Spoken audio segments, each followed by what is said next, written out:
अहिले चाहिँ भर्खरै म भित्र छिरेँ हैन अनि भित्र छिरेर चाहिँ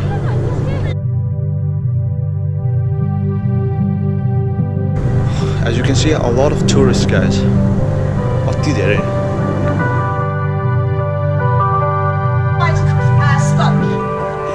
अहिले चाहिँ अझै क्यासलको चाहिँ मास्तिर जाँदैछौँ है अहिले चाहिँ हामी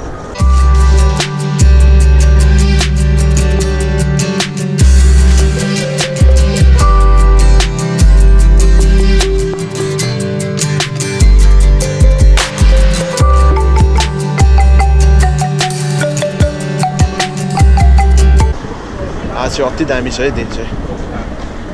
न गर्मी न जाडो